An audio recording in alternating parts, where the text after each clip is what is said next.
Konnichiwa, salam lebak pekerja. Video kali ini saya ingin bahas kembali tentang hal-hal realistis kenapa Jepang itu lebih masuk akal untuk tempat kerja di luar negeri dibanding negara lain.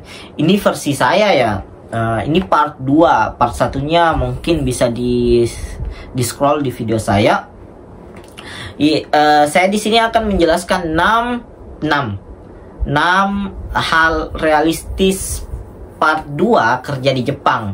Oke, yang pertama itu langsung aja ya. Yang pertama itu adalah modal paling minim itu ke Jepang. Itu pun modalnya paling minim. Itu pun kalau nggak dibego-begoin sama tempat latihan pelatihan kerja ke Jepang atau pihak perusahaan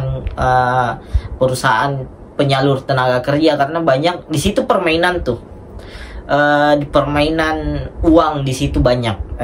Saya pun kalau ada perusahaan mungkin akan gitu, tapi saya belum punya perusahaan. Tapi semoga suatu saat nanti saya punya perusahaan dan tidak bermain di ranah itu. Kita niatnya untuk membantu orang. Jadi saya bikin video ini untuk mengedukasi teman-teman. Jadi yang pertama itu modalnya paling minim. Ya standar lah, sekitar mungkin 10, 15, mentok 25 juta itu ke Jepang. Itu ya menurut aku itu pun mahal menurut aku ya, karena banyak cara mudahnya dan cara murah ke Jepang gitu.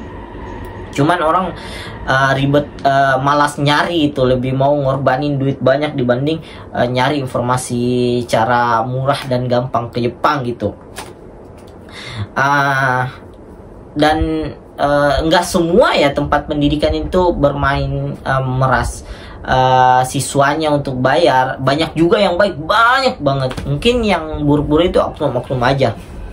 Oke, yang kedua adalah Jepang tuh butuh pekerja. Jadi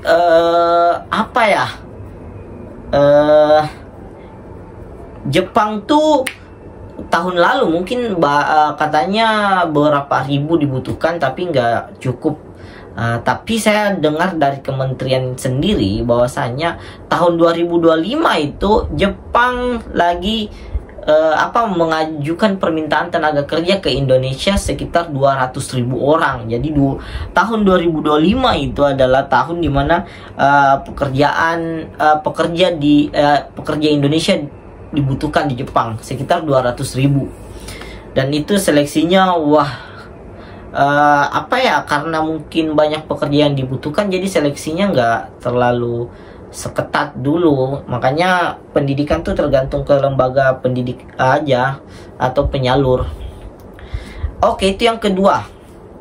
Yang ketiga, citra nama Indonesia tuh bagus, dikenal sopan, rajin, dan segala yang baik.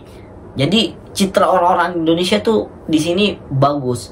Kalaupun kemarin ada yang viral soal pembentukan geng-geng itu, menurutku nggak sepenuhnya benar, tapi ada kebenarannya. Tapi nggak sepenuhnya benar karena itu dilebih-lebihkan oleh media, ya tahu sendiri ya media permainannya gimana.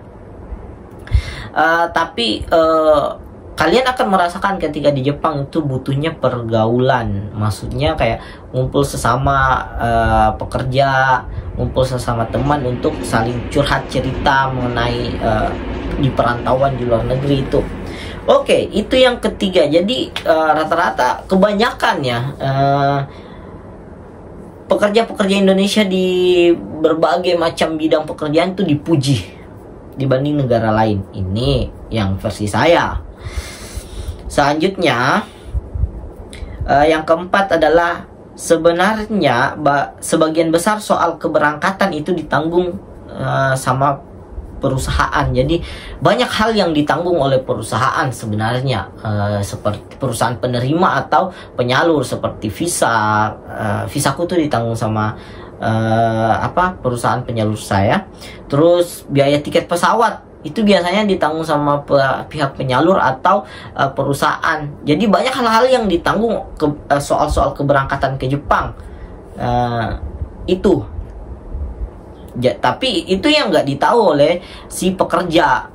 biasanya itu deal-dealan antara penyalur dengan perusahaan penerima. Oke, yang kelima adalah banyak hal yang ditanggung ketika sudah di Jepang, seperti tiket pesawat.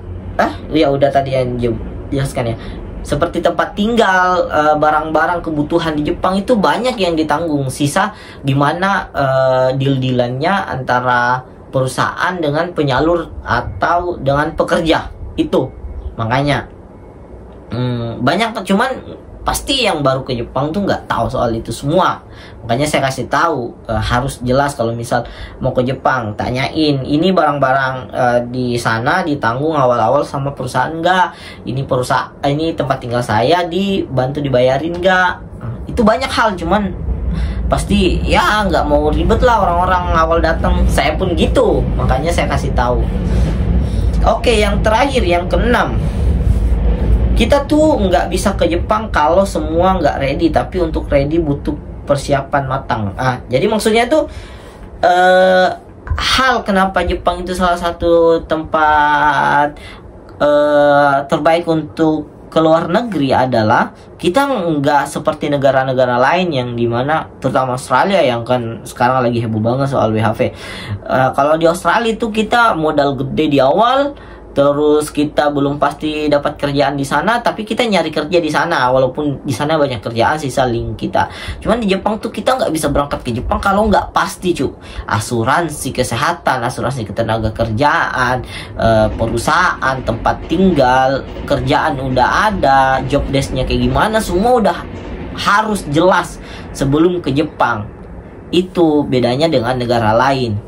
Itu yang paling penting, makanya matang banget tuh kalau misal udah keberangkatan. Mungkin untuk video kali ini itu aja. Kalau ada pertanyaan atau ada yang salah, ada yang kurang, mohon kita diskusi di kolom chat. Oke, see you next video. Matane.